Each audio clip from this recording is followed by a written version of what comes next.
Welcome to the latest episode of the Hunter Baumgardt Sports Podcast. My name is Hunter Baumgardt, your host. You can follow me on Twitter and Instagram at HunterBOnAir. Feel free to like the Facebook page as well, Hunter Baumgardt Sports. Remember, you can find the podcast anywhere.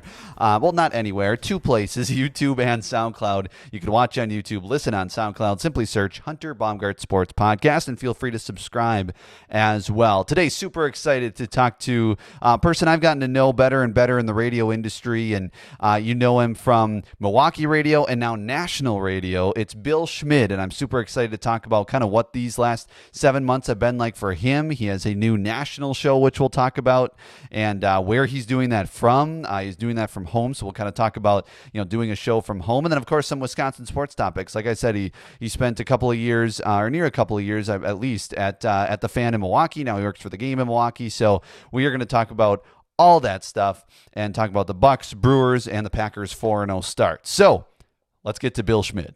Joining me this week on the Hunter Baumgardt Sports Podcast, super happy to have Bill Schmid. He is the nightly host on SportsMap Radio nationwide from 9 to midnight Central each night of the week. Also a host and producer at the Game in Milwaukee. Bill, really excited to see you again and talk to you about your career and some Wisconsin sports topics today. Hey man, good seeing you again. Now, usually these meetings can involve a couple of beverages, but now 2020, we're socially distanced and it involves my graduate coffee mug. So yes, I'll be proud to flex that for the Carroll University staff. Love it. Yes, gotta rep Carroll, and I plug UWL once in a while, so gotta go back to that. Absolutely, gotta give them some love. Absolutely, and part of it's we're doing this in the morning, so coffee comes in the morning, obviously. And I'm not a coffee drinker. Are you a big coffee drinker? Oh my goodness, yeah, absolutely. Okay. Now, you and I have had a lot of conversation. Now, you were in with Timmy and I yes. when we were doing the baseball show. Yes, and we'd be cranking 3 or 4 cups at night during the game, during the show. Yeah. Coffee's a main factor for me, especially going till midnight now. It definitely I run through a bunch of the K cups, and this Keurig gets a workout here, no doubt. For sure. Well, first I just want to kind of see, how has your last kind of 7 months been? It's kind of been a roller coaster for you, and now you've ended up doing the national show on weeknights.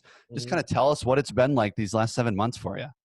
Oh, it's been it's been crazy. That's the easiest way to say it. I think back, and it really started in the middle of March. We went to Arizona. I was still hosting the big show each day, and Timmy and I went out to Phoenix, covered spring training, and it really just, the whole timeline of events and sports kind of started from there. We were there got in on Saturday night. Everything's normal on Sunday. It was something we've been doing now for 3 or 4 years. And then Monday, while I'm on the air doing the afternoon show, we get the news that Major League Baseball, NFL, NBA are coming out, not allowing media in the locker rooms. So that was going to be how they were going to try to stem the tide, so to speak, of COVID-19. So, we go in the next day on a Tuesday. It's weird. We're all adjusting. We watch a baseball game. It's kind of normal. It is what it is. Come back the next day on Wednesday and slowly start to get accustomed to being in this random warehouse part of spring training facility that the Brewers were really, really cool with. I mean, they put up banners. Yeah. They made it very accessible to get guys in and out. And then that night, we're driving to a game, to Brewers Dodgers in Glendale. It was a night game right after both of us got off the air, and we're about 10 minutes away from the stadium, and the Rudy Gobert news hits. And we walk in, and we're like, might want to enjoy this, guys, because this is the last one we're seeing for a while. We come in the next morning, and everything was done. The NCAA tournament canceled later that day. We were talking to guys in the locker room, and or not in the locker room because we weren't allowed in. And they're like, we kind of imagine that's what's going to end up happening because it was so swift, right? Adam Silver canceled the season within 3-4 minutes and postponed it. So by Friday, they had completely locked the facility. So we ended up doing our show from the Airbnb that we had. Get back 2 weeks later. The company announces the massive cuts. I was a part of it. And then April 2nd, I'm kind of sitting there like, wow, okay, what am I doing now? And Yeah. luckily enough, Craig Larson gave me a really, really awesome opportunity to start working with SportsMap. At that point, it was SB Nation Radio. Mm-hmm. And I think I did my first show on SportsMap on May 1st. Okay. Because it was about 1 month after I had gotten let go. Mm-hmm. And then I started kind of just moving around and doing as many shows I could. I was doing weekends 10 to 2, which I really, really love doing. And then Sundays, I started doing some 10 to 2 stuff. And we're all kind of just building up to whatever this is going to look like at some point, right? What are we going to see? And so I done those shows during May. During June, I filled in for a full week, kind of got my bearings back into what it's like doing, 15, 20 hours a week of radio, which is too much fun. And then you just start kind of missing it. I got in touch with the guys over at 97.3 The Game in town, and I couldn't thank them for the opportunity enough. I mean, it was throwing me a life preserver is the easiest way that I like to say it. They threw me one of those little buoys that they got on boats just to make sure the kid doesn't fall through. And so now I've been working with Drew and KB. It's going on 2 months now. Started there August 1st. And this and you keep learning it in the business. You don't know when the chance is going to come, and you don't know why. Sometimes it's difficult circumstances, but the night job became available on SportsMap Radio, and I let everybody know that I was very interested, definitely wanted the opportunity. And lo and behold, about a week and a half later, they said, all right, it's yours. Here are the keys. And this week I'll be doing my I'll have completed my first full month hosted on SportsMap all night. Started on September 8th. And 5 nights a week, man, Monday through Friday. 9 to midnight Central, and it's just been a whirlwind. It's been amazing, but I've been able to do it while all of this is happening, and while all of the NFL games are starting, and the NBA finals are finishing, and the Major League Baseball playoffs are now into gear. And man, it's been something that I had dreamed of doing for a long time in this slot, because I really, really love that part of it, and that timing where all the games are ending. You're giving immediate reaction. Doing post games for as long as I did. It's like a national post game show for 50 games at certain nights. So there's nothing better than it. I couldn't have imagined a better safety net, I guess the best way to put it, is now all of a sudden everything happens for a reason. I think that's the easiest way to say it. Yeah. And how has it changed? Obviously you prepared every day for a Wisconsin sports show. Now you have to prepare every day for a national show. How has that been different? And are you finding you're having to pay attention to way more kind of everything that's going on compared to what like Packers, Brewers, Badgers, Bucks kind of thing? Has that been different? Doubt. And when I think about the prep and stuff like that I'm doing, it's a lot more of, not necessarily digging in, making sure, the guards of each, AFC South team, but it's been rewarding for me to be able to kind of flex the information in the most important stories in the country, right? Like, so when there's a national breaking story, like just this past week with the Tennessee Titans, right? Yeah. We're able to talk about it for 2 or 3 segments because it's the biggest story in sports. It's the biggest story in the world. Yeah. And when you're doing a local show, you talk about the biggest stories in the world, but for the most part, you have to come back with a Wisconsin sports centric angle, right? It's got to relate back to the list. It's got to relate back to where you're talking and how it affects your teams. Yeah. I'm able to say how it affects everybody, and how is this layoff going to affect Indianapolis? How is it going to affect Washington? And that part of it's been really, really cool, because I loved all these teams to begin with. I love the leagues to begin with. So to be able to really dig in each night about them has been pretty amazing. And I'm curious, going back a little bit, this is just a kind of a curiosity question. I think, it's kind of interesting, something in the radio industry. So, you leave the fan. In most industries, like I feel like, whether, not out, kind of outside of the media, maybe you leave a company and you can kind of, not hear about them or kind of choose not to pay attention about, and kind of move on to something else. But I feel like in radio, like it was one of the, whatever, 3 main sports stations in Milwaukee, and, two, that have 24/7 sports talk or whatever. So what was that like? Like, did you find yourself wanting to tune in just to still get some perspective and kind of stay up on Wisconsin sports, or did you want to like distance yourself? I'm just curious how that was, if you don't mind sharing. No, that's a good question. It's funny because it's similar to. Wow, this is gonna sound weird. It's similar to kind of like a breakup, right? Because that's how I pictured it. That's exactly how I pictured it. You still see everybody on Instagram. You still see the stories people are posting, right? Exactly. You're seeing the tweets of different topics, and man, I definitely tuned in because Gary and Leroy and and Dan Plugger, Stevie, they were.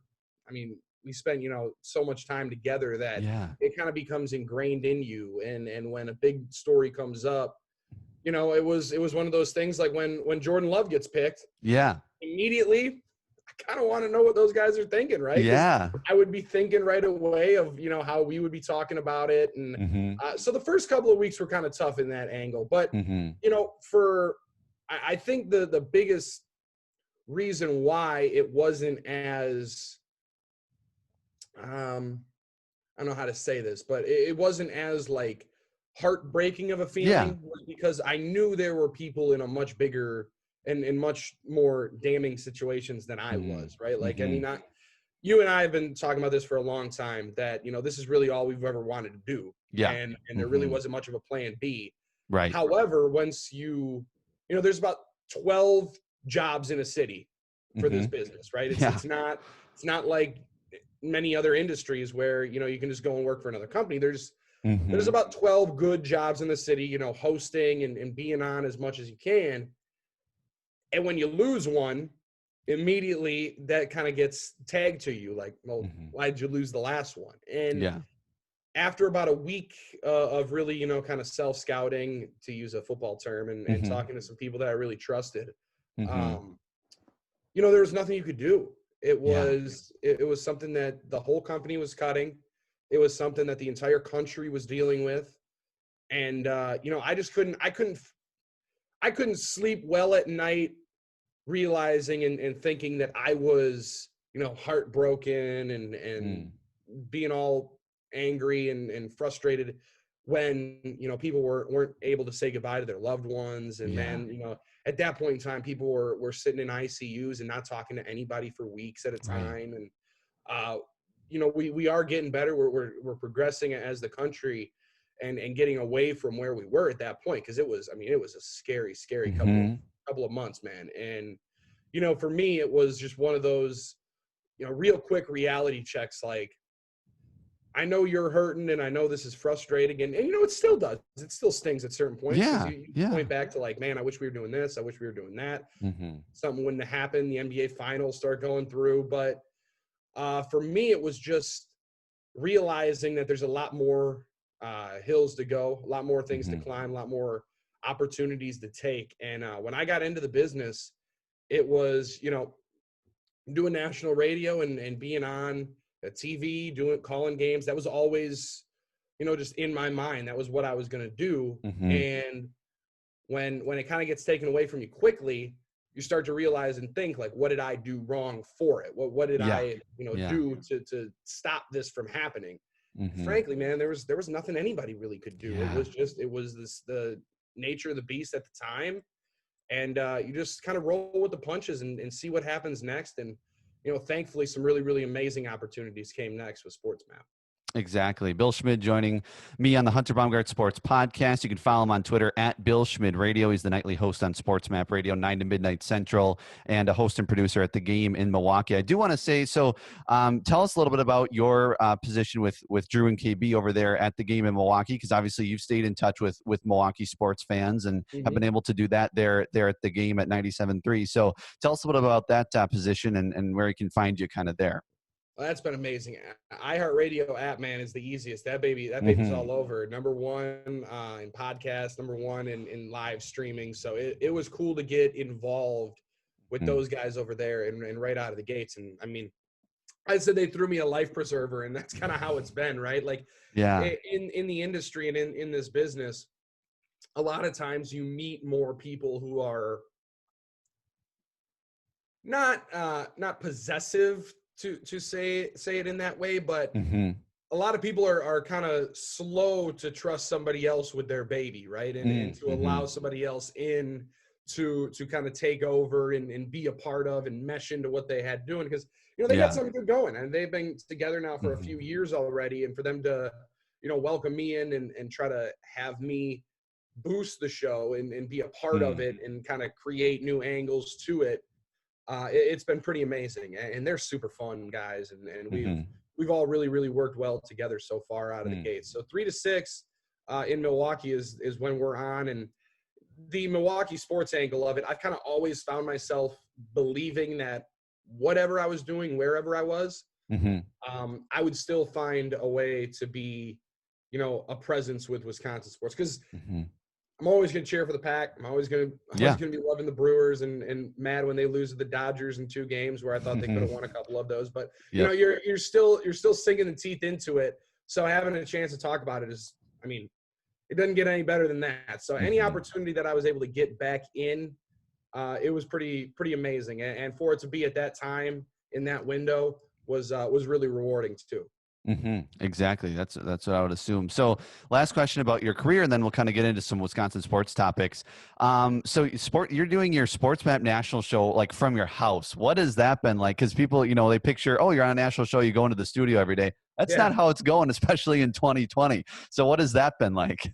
Oh, it's been wild, dude. I've told people a lot quickly. It's when I thought about making it, right? When I thought about Right. making it to the big time and doing national radio, I would have thought that we were, walking in a studio, 9 TVs and watching every game, everything going on.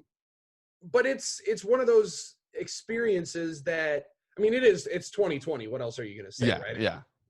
NFL Network's doing live hits from people's houses. So Right. that part of the business is just, it's becoming second nature, and it's it's the main factor in the business and how we work and how we roll at this point. And I don't know we're ever going to be able to get out of, right? Like I don't know how many more times you're going to see a lot of people flooding into a radio station, flooding into a radio studio. People are very comfortable and understanding of the second delay that you see on TV reports and stuff like that.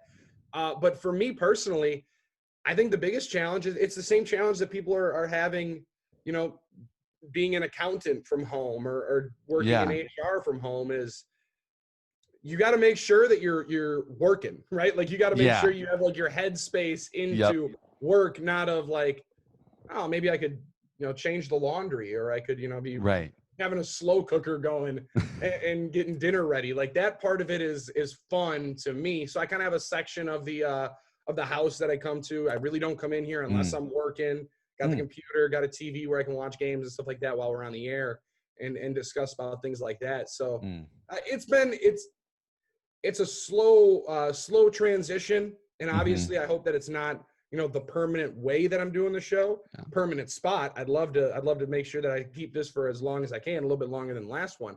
Yeah. But, for me, it's like, let's you got to adapt and overcome. I think that's the easiest way to use another coaching cliche, because I can be full of them if we need to, Hunter. That's one, like, you can control the controllable. You can control what you believe and what you're thinking and what your how your attitude is to it every day. So that's the part of it for me that, whether or not I'm sitting here at a dining room table with a computer and a board and nobody else knows, and there's pretty sweet graphic they got behind me. Yeah. Or, I'm sitting in a multi-million-dollar studio. That doesn't matter. What matters is what's coming out of this microphone and what's going through the speakers and how people are resonating with it. So that part of it can't change.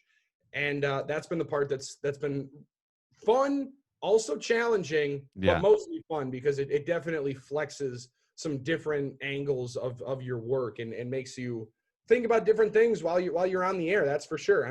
There's times where you're at home, and I have a issue with taking my socks off, and I'm sitting here and I'm fidgeting with my feet, and all of a sudden I'm like, dude, you got 2 hours to go. What do you mean you're taking your shoes off and your socks off? And I do have shoes on because I want to make sure it's like that I'm in at work. I'm in the studio. Try to replicate it as easily as you can. Right. But it's tough. It definitely is. It's definitely a challenge. Yes, I felt the same way when I've been doing those shows as well from home. It's completely different. It's just wild. And for me, one of the things was, and I don't know if you did this as well when you were young, but I do mock shows all the time from home. So it's like it all came kind of full circle real quick, and it's just kind of like like you said, you just adapt, and I love that perspective. All right, so let's dive into a couple of Wisconsin sports topics here before I let you go. Starting with the Bucks, you did post-game shows early in the season. You did some as they were in the postseason as well, so you kind of saw this team up close and personal. What ultimately do you think kind of led to that team going down? Was it the bubble? Was it the coaching? What do you kind of point to and say that's why this team didn't make it to the finals like they were supposed to? I think it's a collection of different things, and you touched on a few of them there. I definitely think the bubble affected the group. I think the lack of home court and the lack of energy, the lack of the fan base, I think it definitely affected the group. And whether or not it was because you didn't have fans in the stands, you didn't have a 17-5 cheering for you at Five Star Forum. That part of it I'm not positive about, but when you're so accustomed to playing a certain way, it became a tournament of open gyms, really. Like, you've played in those, you've been to the yard, and all of a sudden you got to bring your own energy. You got to bring your own juice, and you've seen different teams do it. I credit the Miami Heat as much as anybody. There is never a moment that multiple dudes aren't up on their feet, screaming, yelling, bringing the energy to the team. I mean, you see Udonis Haslem there. He's never getting into a game, but he's got as much of an impact on that team as really anybody could. So when you get into that scenario, just in-game wise, the energy that you get from the stands and you get from the fans, I just don't think you can really quantify just how big that is for the momentum swings of a game, right? And the Bucks were kind of a tidal wave team. And what I mean by that is there was always a moment during a game, and watching the games like you did all year long, you kind of see that where they'd be up by 2, up by 3, and you're sitting here like, what are they messing around with the Hornets for, right? Like there's no reason why this game is close. And then the tidal wave would come, they would get onto a big run, and then the energy would never flip back. The momentum would never go back to the other side. And that aspect of it, with the fan base, with the angle of people in the stands and the nightly travel that goes about with it, I think that definitely affected him more than you would like to think. How also too though, and I think this is one that hasn't really been talked about at all. I mean, Eric Bledsoe is going to get a lot of heat for his performance, and rightfully so. It's now 3 years in a row in the playoffs that he really hasn't performed well. But dude did have COVID-19 like a month before he started playing in the playoffs. So like there were a lot of extenuating circumstances that around the team. Obviously, the Jacob Blake situation going on in Wisconsin weighed so heavily on those guys, and being down there, being away from your family, being kind of sequestered into one spot, and what that does to your mental headspace. Money fixes a lot of things, but it also adds a lot of different problems. But also, when you keep yourself away from, lack of a better term, human life like that for as long as they were, that's got to weigh on guys. And that's the part of it that I'm still trying to understand more of. And it's one of these parts of the job here in the off season that I really want to get into is, when we get a chance to interview guys that were there, just what was the first 3 weeks like, right? Because once you really understand what you're in for, and you get into the night in and night out, every other day they were playing a game, that part of it I didn't think was as difficult as it would have been for the first 3 weeks. Yeah. Because they were practicing, and then you had to go back and you couldn't go hang out in, your buddy's room. You guys couldn't go and play war zones in somebody's room. Instead, you had to do it from your own spot, and then you stay in that 400 square foot hotel room for the rest of the day. And that's gotta be It's got to be weird. I think about it when I was in college in a dorm room. Mm-hmm. You know, there weren't many times that I was hanging out in the dorm, right? Like you were bouncing over here, exactly. and I was over there. And that part of it is, it had to weigh on guys. And when I look at the team, the way it's constructed right now, they were as close as any group that I really could imagine. So not being able to go, you know, to a movie and having team dinners like they had done pretty much all year long, I think that definitely affected the Bucks maybe more than other teams. And also too, you can call a spade. Their bench just did not play well. Like they were not as engaged, not as in tuned as they had been all year long. And when Miami came and punched them in the mouth, they had no answer. And Miami has played as well for a month and a half stretch as I can really imagine and remember a team doing. I mean, they have been white hot here ever since coming into the playoffs. So it's frustrating to say you got beat and you want to kind of keep pointing back to different angles of it. And I think all that did play a major role, but I also can't take any credit away from Miami because they've been an absolute freight train. And I think a lot of people are going to forget how good they were, and how good they have been because of how the finals played out. But there's a lot of credit that goes to Miami, man. They're a pesky bunch of dudes, and they play hard. They play physical. They don't stop. And I think that kind of just caught everybody by surprise. And that kind of tidal wave of emotion, they were that team that they've had the emotion on the right side ever since getting in there. They've all been having fun. They've been loose. They've been energized the whole time, and they brought their own juice. And I give a lot of credit to Miami. They played really, really well, and it comes with a price. I can only imagine there's going to be a little bit of turnover on the roster this year, but with the salary cap flexibility that they really don't have, there's some interesting decisions that they're going to have to make. That's for sure. But when you got a guy like Giannis, you always got a chance. To me, it's just go get him a point guard and find a way to keep him more on the block and play more as a power forward than as a point guard. So those are that's the Cliff Notes version of how I have it. But I think a lot of it ends up being just making sure that, you know, sometimes you get beat, and that team played really, really well. And that's a tough thing to have to say as a fan, because you always want to point back to, well, why didn't you start him? Ultimately, I don't know who you were going to play that was going to slow down Jimmy Butler, because nobody was doing it. Nobody has done it. Exactly.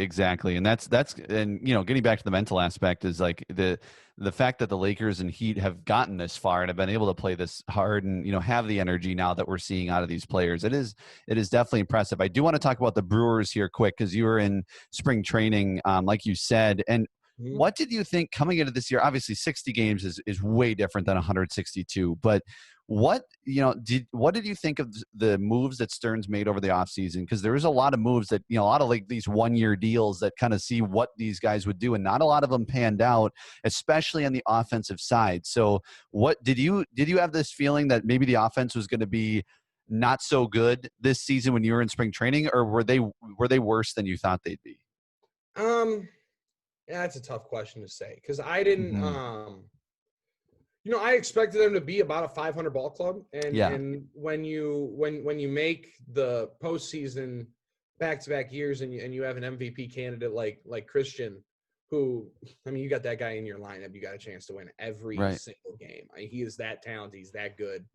And that part of it, I think, was puzzling to see how it all played out, because they won kind of in spite of 22. And whenever I looked at the way that they were going to win and to get them into the playoffs back in March, when you were thinking about it, was as a 162, you know, I thought it was going to have to be big time play from Jed Jerko. He played really, really well, man. He played really, really well. I wish they would have given him some more opportunity.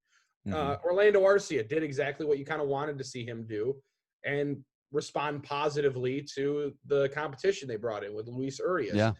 And the other angles of it, the other guys that you were really counting on to take another step, kind of not plateaued, but I think for a better way to describe it is they just never really got going. They never really got into the full stride of the season. And you mentioned it with a 60-game season. I don't think they ever get Daniel Vogelbach in a 162 game season, because you don't go to an all-star game and then get cut 2 months into the season. Like, that just doesn't happen in a regular year. And the market was very strange throughout the year. But man, Craig Counsell, once again, just managed his ass off. He coaches harder than anybody I've seen in that game in a long time. Their bullpen is really, really good. I didn't expect to see their bullpen being, I was a top 5, top 3 unit in the league. And when you got a back end like that with Hader and Devin Williams now, who is, an emerging star at that spot, they're still set up pretty well for next year. And I know that's not the easiest way to say it after you get bounced in the playoffs. And in a series where, look at that Dodger lineup, look at the Brewers lineup, right? A lineup with Jace Peterson in it, no disrespect to him and his family. But you're going up with Jace Petersons and Luis Urias and Jacob Nottingham up against Mookie Betts, Bellinger, Muncy, Turner. Like, there was it was apples to oranges, but they were in those games. And I think that's the part of it. There's no consolation prizes. There's no, moral victories, especially when your season ends, but they were in all of those games. And that's the part of it that, while their talent may not be top end like everybody wants it to be, they're right there. They're right there of competing each and every year. And I'm never going to get tired of, and you can mark this tape on October 7th. I said that. At some point, I imagine there'll be a time where people, and I also join in, and like, all right, I'm sick of going to the playoffs. I want to win the World Series at some point. But man, the team's been to the playoffs, 6 times in 50 years. I'm never gonna sleep on a chance to go to the postseason, because it's big for the organization. It's big for the mentality of the team. Now we'll just see if Ryan wants to give it one more go. And that's the one that I'm not so sold on, that he's coming back. I wish he could, but it doesn't seem like that's going to be in the cards for him. They're going to have some decisions to make, but I don't know where you stand on it. I just don't know what this offseason looks like. There's not going to be a whole lot of teams that are willing to go out and spend a bunch of money, because everybody lost money. Exactly. I don't know how it works either with Ryan Braun. I think it comes down to whether there's fans next year, and not that that's going to be the only thing that he decides, but I do think that's going to be a major part, like how normal next year really is. Because if it's kind of back to what we were like in 2019, then I think he has a very good chance of coming back. But if he has to do what we just did, especially for 162, I think he's like, no, we're calling it quits. we're done with this. Man, with 3 kids and the back issues he's got, the hamstring issues he's got, he's. Man, 14 years in this league is something different. Not a lot of guys get to do it. And not a lot of guys get to do it with one team. I know, nowadays that's a very, very far-fetched proposition to see. But, 2 guys in that draft, if Ryan ends up calling it quits now, 2 guys that were in that top 5, Alex Gordon, Ryan Braun, 14 years each with their teams in a smaller market with one team, full career. That's a pretty damn good accomplishment for those guys. Absolutely. Final question for you. Green Bay Packers 4-0. I heard you put them number 2 on your top 5 last night. Yes, repping the sweatshirt as well. Yes, yeah, you betcha. So they are, man, this is a fun team to watch right now. What have you enjoyed most about this team, especially how Aaron Rodgers is playing? What I've enjoyed the most is they're doing it more how the fans kind of wanted it last year, right? You wanted to see them kind of blow some teams out and run away from groups. But they are who we thought they were from a year ago. They just win games. Like that. That's the part of it that you can't put a price on. You can't overanalyze when a team has a knack for winning. They win games. And man, Matt LaFleur is it seems like something different. 18-4 now, including postseason in his first year and some change as a head coach and play caller. I don't think people really are understanding how difficult that is, because we saw Mike do it for so long that it kind of became second nature. And you see different guys across the league, give that up. And Matt has just at 40 years old he's somewhat of a wizard, and being able to do it with Aaron. The part of it that I've really enjoyed, and I don't know, where you fall on it. Man, I can't get enough of Aaron on McAfee. Yeah, oh my gosh, I watch it every Tuesday. Absolutely love it. For that guy to be as candid and open as he's been, and I said this on the SportsMap All Night show last night. I've watched, I think, and I don't say this braggingly, because it's definitely not. I've watched every snap that Aaron Rodgers has taken as the quarterback of the Green Bay Packers, right? Whether by hook or crook, I think I've watched every single snap that he's taken as the quarterback of the Green Bay Packers. I have seen him smile more in 4 weeks than I think I did in about 7 years. Yeah. And that part of it's cool for me, knowing what the game is like and knowing the kind of grind that these guys are in, and money makes it a lot of fun, right? I get it's, well, you're getting $20-30 million. How are you not having fun? When you're losing, you're not having a whole lot of fun. Yeah. When you're getting your ass kicked, you're not having a whole lot of fun. They went through a little bit of losing there for a couple of years, and they are rejuvenated, man. He's leaning into the offense. He's leaning into doing what he does best, and that's get the ball out as quick as you can ever imagine. That quick release. When he sets his feet and fires it from wherever he wants. He's just having so much more fun now, and it is awesome to watch. He's loose. He's energized. Their defense is so much better than people are giving it credit for. Yeah. Like Jair Alexander is, he's cutting probably people down 5 at that position right now. Hold Calvin Ridley to no catches. Yeah. After he went for 100 in each of their first 3 games, they've completely reshaped that room, that whole secondary. Yeah. Just watching Atlanta.